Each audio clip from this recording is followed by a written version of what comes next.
Vítajte na kanáli Andrea Martiny. Dnes sa spoločne ponoríme do sveta prírodných vlákien. Sú všade okolo nás. Viete však, aké tajomstvá skrývajú a podľa čoho ich rozdeľujeme? Poďme to preskúmať. Prírodné vlákna sú neuveriteľne rozmanité, no vo svojej podstate ich môžeme rozdeliť do dvoch kategórií, na anorganické a organické. Väčšina toho, čo používame v oblasti módy, spada pod tie organické, ale nepredbiehajme. Poďme sa pozrieť na tú menšiu, ale historicky veľmi zaujímavú skupinu anorganické vlákna. Tu je jeden príklad, ktorý vás možno prekvapí. Je to azbest. Asi netušíte, že starovekí Rimania ho využívali ako utierky, ktoré jednoducho po použití hodili do ohňa.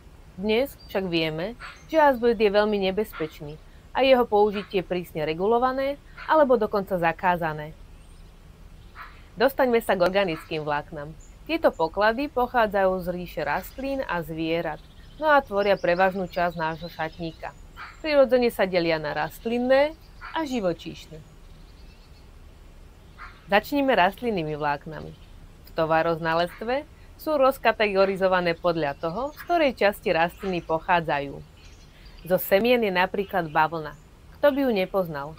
Ja sa však priznám, že okrem pracovného oblečenia ma bavlna vôbec nebaví. Je tu však zo pár zaujímavých detailov, ktoré vám chcem ukázať na našich vzorkovníkoch. Tu môžete napríklad vidieť, že obidve tieto látky majú zloženie 100% bavlna. Toto je však úplet a toto je tkanina. Spôsob spracovania vlákien má obrovský vplyv na to, ako sa samotná látka správa a aké je jej konečné využitie.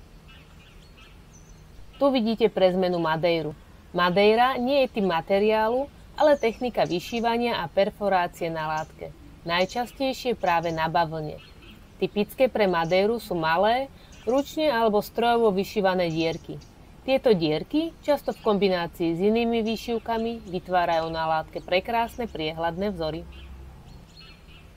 Keď sa k bavlne pridá trochu elastanu, je z toho úplne iný materiál.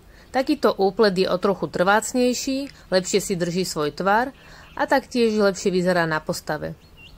A už len taký rýchly fanfact z výroby. Vedeli ste o tom, že svoje vzorkovníky majú nielen látky, ale aj nite? No povedzte, nie je to nádhera? Mne to pripomína Dior 2015 pod Ralphom Simonsom. Vlákna sa samozrejme získavajú aj zo stoniek. Takýmto príkladom je napríklad lan. Je to veľmi príjemná a chladivá látka. Jeho nevýhodou je však to, že ho treba naozaj poriadne žehliť. Konope je neuveriteľne pevné a odolné vlákno. V minulosti sa z neho vyrábali napríklad plachty na lode a dokonca aj prvé džínsy. Z listov agávy sisalovej sa získavajú vlákna známe ako sisal.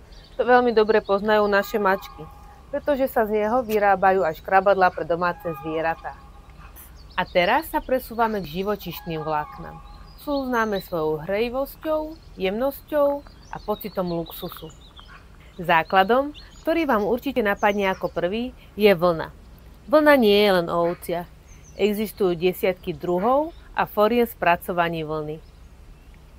Mohérová vlna z angorských kôz je veľmi lesklá a jemná. Kašmírová vlna z kašmírskych kôz je veľmi vzácna. Je naozaj hrejivá a úplne hebučká. Veľmi známa je aj merino vlna, s ktorej produkciou sa ale spájajú kontroverzie ohľadom zaobchádzaní so zvieratami.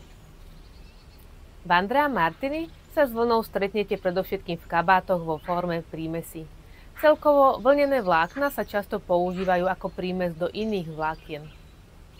Iným typom živočíšneho vlákna sú chlpy. A zda najznámejšie sú chlpy z angorských králikov, ktoré sa získavajú vyčesávaním.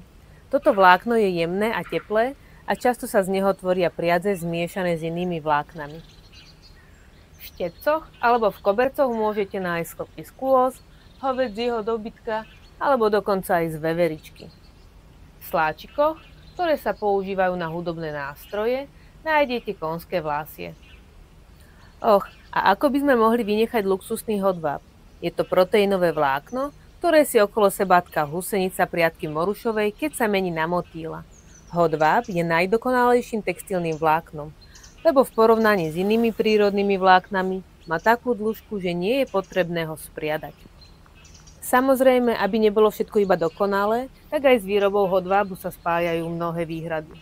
Odpoveďou na ne je napríklad certifikovaný Ahimsa hodváb, ktorý spracúva hodváb až potom, ako sa motýl vyliahne. Takže, od drsného kokosu až po ultrajemnú angoru, od nebezpečného azbestu až po veľmi príjemný hodváb. Svet prírodných vlákien je plný tajomstiev a prekvapení. Ak ste dopozerali až sem a video sa vám páčilo, nezabudnite dať odber na kanál Andrea Martiny, aby vám už neuniklo žiadne ďalšie video.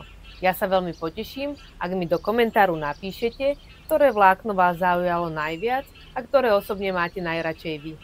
Ahojte a vidíme sa na budúce.